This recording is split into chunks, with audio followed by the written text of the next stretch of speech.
What is a thing go on vacation? Yeah. Get away. Are you ready to say that? Just say when. Action. Why did you decide to make another version of a classic like the Howard Hawks, Christian Nyby, The Thing? The original film, which was in 1951, was based on a short story called Who Goes There by John W. Campbell. And as a matter of fact, a lot of films have been based on that short story. It's a classic science fiction. It was basically a novelette, and Invasion of the Body Snatchers and Alien and a bunch of other movies have been based on it. But I felt that story had never really been done right, so I decided to go back and try to do it. What's your opinion of that, of the earlier film? Which earlier film? The Thing. Classic movie. It's a great film. It's a movie that influenced me as a kid, and when I was in film school I studied it because it was greatly influenced by Howard Hawks. He was the producer and some say the director of the film. And I really love it. It's a great movie. What was it about the Joseph W. Campbell short story that you thought hadn't been really done in that earlier version? Well, it's basically the situation. You've got 12 men in an Antarctic station who encounter this alien form of life that can imitate other life forms perfectly and begins to become them. And they can't tell who's who goes there. And basically it's down to, is my best friend a monster? And I felt that it really hadn't been pulled off like the short story did. Inevitably, though, you must run into problems with fans who consider that film to be a sacred piece of work that should not be tampered with. And what's your reaction to those people? I really don't think that my version of The Thing is anything like the classic film, the first version. I agree that it is a classic of sorts. It was one of the first monster from outer space films that ever was. It was made just after the big flying saucer scare over Mount Rainier when that pilot saw the UFOs going by. And that accounted for a lot of its popularity. I wouldn't try to compete with that film. I wouldn't try to remake a Howard Hawks movie. It'd be stupid of me because it was so good. I think this is a new film. I think that the fans of the old film can come and see how we've done it differently. You've gone on record as saying that the fans think they own these films, but they don't. It seemed to me like an awfully bitter remark. What prompted that?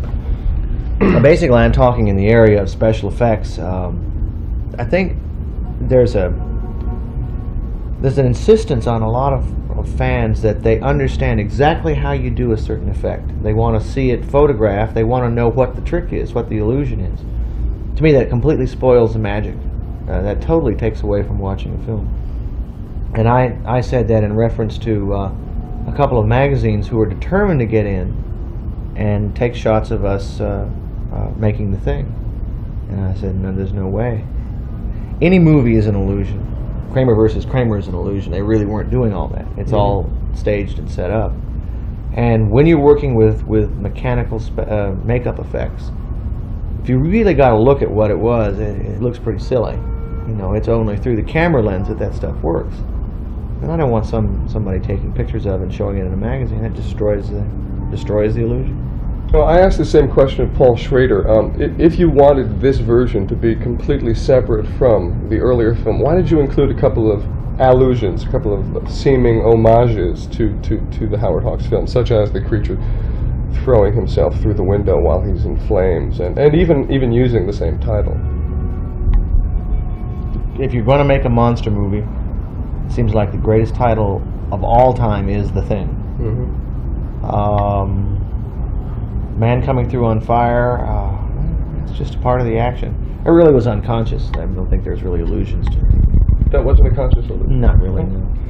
You know, you've already mentioned Howard Hawks, and I asked you this once before. Do you ever feel when you're making a film that you suffer from the anxiety of influence? That is, that you're so influenced by Hawks' work that you may be, in a sense, wrestling with his shadow?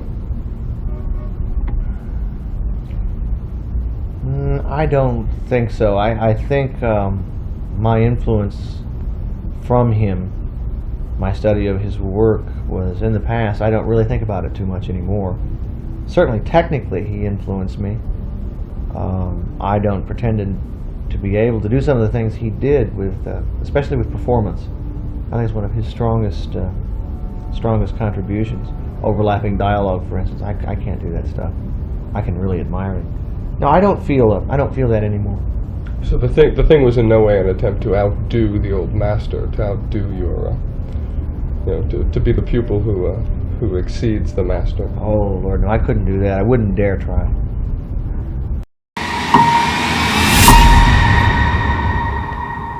Open the pod bay doors, please. When I volunteered for moon duty, they said I could have anything I wanted. So, here I am. I'm sorry, Dain. Alone with tricks.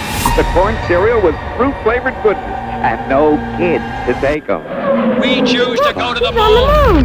He's on Mars. And it's always handy when it's time for best candy. We choose to go to the moon. We choose to go to the moon in this decade and do the other thing. Now to Remco's Project Yankee Doodle Secret Rocket Test Center, where a giant Atlas rocket will blast a new satellite in orbit. Not because they are easy, but because they are hard. Sound the warning siren. All's ready! Push the launching lever and begin the countdown. 10, 9, 8, 7, 6, 5, 4, 3, 2, 1, blast off! There she goes!